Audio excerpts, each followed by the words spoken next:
Assalamualaikum warahmatullahi wabarakatuh. Kembali lagi di channelnya Kang Amin, mengaji dan berbagi. Yang pada kesempatan kali ini di kuis ngaji ilmu shorof, yaitu kita sudah memasuki kaidah i'lal yang ke-10 ya. Sudah lumayan banyak. Kita sudah memasuki kaidah yang ke-10. Ya, syukur-syukur teman-teman bisa menghafal ya dari setiap kaidah i'lal dari awal sampai ke-10.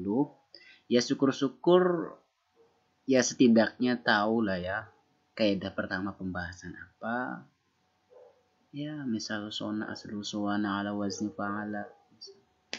Ya, sampai akhir setidaknya tahu ketika misal melihat kalimat fi'il, oh ini maksudnya ini kaidahnya gitu loh. Oh, itu perubahan i'lalnya. Setidaknya itu ya.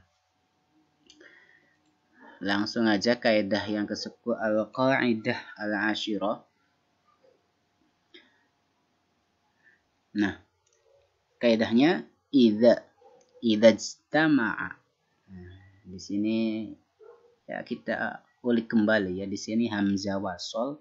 Jadi ntar ada hamzah wasol sama hamzah qata'. Hamzah wasol ketika dia terletak di tengah-tengah, maka dia tidak dibaca. Nah, idza ijtama'a. Nah, itu menandakan ketika hamzahnya itu dia tidak dibaca ketika berada di tengah, itu menandakan itu hamzah wasol.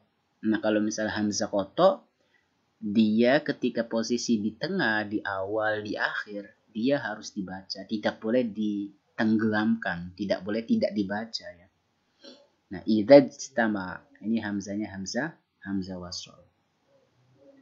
Idza ijtama'a fi kalimatin harfani min jinsin wahidin au mutaqaribani fil makhraj yudghamu al-awwal fi tsaniyah ba'da ja'lil mutaqaribaini misasani lithiqalil mukarrari nahwu madda.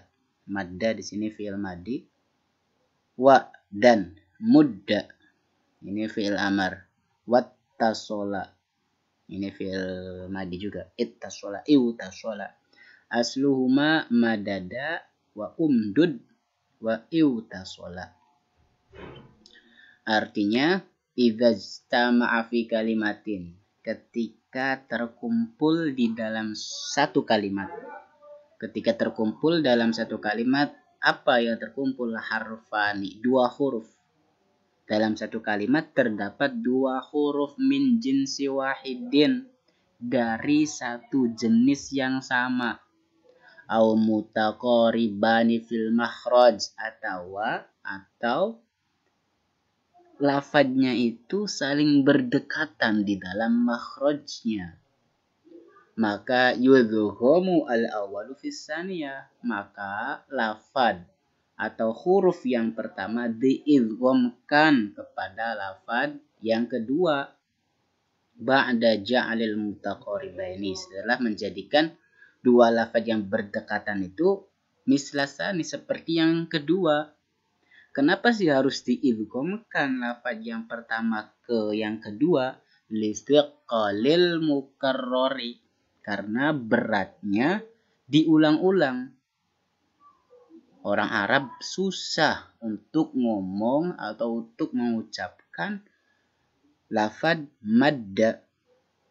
Susah ngomongnya apa? Bukan maddanya, tapi mengucapkan madada wa umdud. Ini susah, makanya harus diidghamkan menjadi madda. Ini fi'il madi, mudda, muddi, muddu. Wat ittasola. Nah, orang Arab susah untuk mengucapkan madada wa umdud wa iutasola, yaitu binisbati indal Arab ya, laisa binisbati lana. Menurut orang Arab susah mengucapkan madada wa umdud wa iutasola. Makanya ini kan alasannya lithiqalil mukarrar, karena beratnya diulang-ulang dalam satu kalimat yang di dalamnya terdapat dua huruf yang satu jenis atau berdekatan jenisnya. Iutasola ini contoh yang berikutnya ya, yang mutaqoriban fil makhraj, ntar contohnya di iutasola. Iutasola menjadi ittasola. Nah, terus yang alalnya ya. Jadi itu tadi. Nah, jadi kan kumpul dalam satu kalimat dua huruf yang satu jenis. Nah, seperti madada. Nah, ini kan dalam satu kalimat terdapat dua huruf yang satu jenis. Nah, maka lafad yang pertama, huruf yang pertama itu diidghamkan kepada yang kedua menjadi madda. Oke. Umdud sama menjadi mudda. Iutasola ini mutaqoriban, ntar pembahasannya ada. Nah, i'lal lafad madda dulu. Madda asluhu madada. Madda ini asalnya berupa lafad madada. Ala wazni fa'ala, mengikuti wazan fa'ala. Uskinatid dalul ula. Dal yang pertama itu disukunkan dulu. Ininya nih. Liajli syartil idgham, karena bertujuan sebagai syarat pengidghaman, maka menjadi madda. Uskinatud dalul ula disukunin dal yang pertama menjadi madda.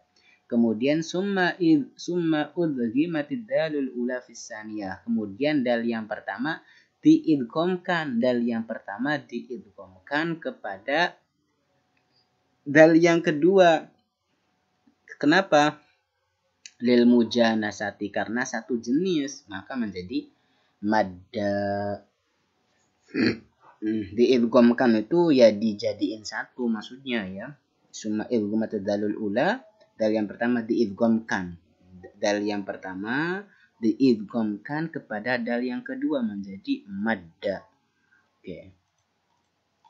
Next yaitu kaidah yang terdapat pada kalimat fi'il madi. Itu ya. Kaidahnya madda asluhu madada ala wazni fa'ala uskinatud dalul ula. Ya. Itu tadi. Nah, ini masuk ke contoh berupa fi'il amar. Nah, fi'il amar dari kan madda ya muddu, maddan wa mamaddan fa huwa madun wa daka mamdudun mudda. Antar fi'il amarnya mudda yang kita biasa sering ucapkan itu kan mudda. Kalau di tasrifan itu kan mudda. Tapi ntar dalam pengucapannya atau dalam penulisannya bisa kita memakai mudda, mudi, muddu. Kita mempunyai pilihan 3 ya. Bisa dibaca fathah, kasroh, dan dhammah. Nah, yang asalnya itu umdud. Asluhu umdud. Tadi kan mudda lata mudda. Ala wazni uf'ul, mengikuti wazan uf'ul ya. Nukilat harakatu dalil ula ila ma qablaha li ajli syartil idghami fasara umud. Mudda asalnya umdud, mengikuti wazan uf'ul umdud. Nah, harokat dal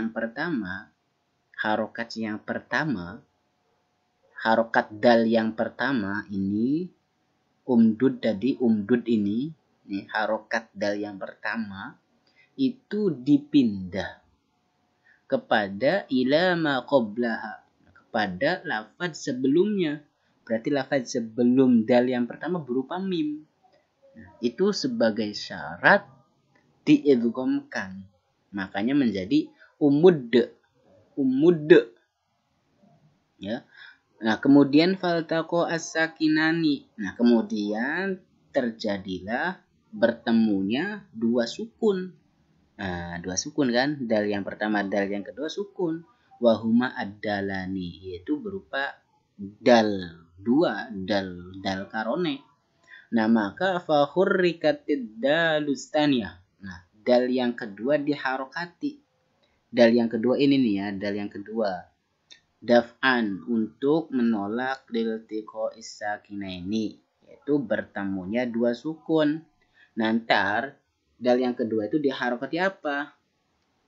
Imma bil kasri, boleh diharokati dengan kasroh. Kenapa? Li'anna harfas sakin, karena huruf sakin. Idza khurrika khurrika, karena huruf sakin ketika khurrika bil kasri. Ketika diharokati, maka khurrika diharokatilah dengan kasroh. Ya. Jadi huruf yang mati itu ketika diharokati ya harus diharokati dengan kasroh. Ini merupakan kaidah ya. Idza khurrika, jadi harfus sakin idza khurrika bil kasr. Huruf sakin ketika diharokati ya diharokati dengan harokat kasroh. Atau bil fathati, atau diharokati dengan fathah. Kenapa diharokati dengan fathah? Li'annaha, karena harokat fathah itu akhaful harokat, yaitu harokat yang paling ringan ya. Jadi kan runtutan harokat itu ada runtutannya yang paling ringan, standar, dan berat gitu loh. Nah, fathah itu merupakan harokat yang paling ringan. Atau diharokati dhamma atau bidhammati tab'an, karena mengikuti li'aini mudhari'i, karena mengikut pada ain mudhari'nya ya, ain harokat mudhari'nya itu, mudhari'nya gitu. Ain mudhari'ah berarti kan madda ya muddu. Ya muddu itu merupakan du, itu ya muddunya itu kan harokat dhammah kan, madda ya muddu. Maka diikuti dengan itu, mengikuti pada ain mudhari'nya, maka fasoro ya umudda. Nah, jadi kan ketika ada dua sukun mati, maka dal yang kedua itu diharokati boleh kasroh, boleh fathah, boleh dhamma, maka menjadi umudda bacanya ya, berarti boleh umudda, umuddi, dan umuddu, bacanya kayak gini setelah terjadinya i'lal tadi, ketika terdapat dua sukun yang mati, dal berupa dal yang mati. Nah, kemudian summa ulghimatid dalul ula, kemudian dal yang pertamanya yang mati ini diidghamkan kepada dal yang kedua, lil mujanasati fasoro umudda. Summa udghimatu dalul ula fissani lil mujanasati fasoro umudda. Iya, bentar. Summa udghimatu dalul ula fissani lil mujanasati fasoro umudda. Nah, jadi dal yang pertama diidghamkan kepada dal yang kedua. Kenapa? Lil mujanasati, karena tunggal jenis, fasoro umudda. Nah, ini terjadi idgham ya, umudda. Oke. Kemudian fakhudifat hamzatul wasl, kemudian hamzah wasl dibuang, li'adamil ihtiyaji ilaiha, karena tidak butuh kepada hamzah wasl, maka menjadi mudda. Nah, berarti ini mudda berupa fi'il amar yang dalam pengucapannya boleh mudda, muddi, dan muddu. Akan tetapi kalau misal yang sering terjadi atau sering kita baca yaitu mudda ya, karena akhaful harokat yaitu harokatul fathah. Oke, kira-kira paham lah ya mengenai kaidah al-asyirah ini. Nah, kemudian wasayati i'lal ittasola. Jadi ntar i'lal lafadz ittasola itu akan dijelaskan pada kaidah yang ke-18, as-samina asyarah. Mungkin itu ya. Mungkin teman-teman kalau misal ada yang kurang paham, monggo bisa ditanyakan melalui komentar. Kurang lebihnya mohon maaf. Akhirul kalam. Wassalamualaikum warahmatullahi wabarakatuh.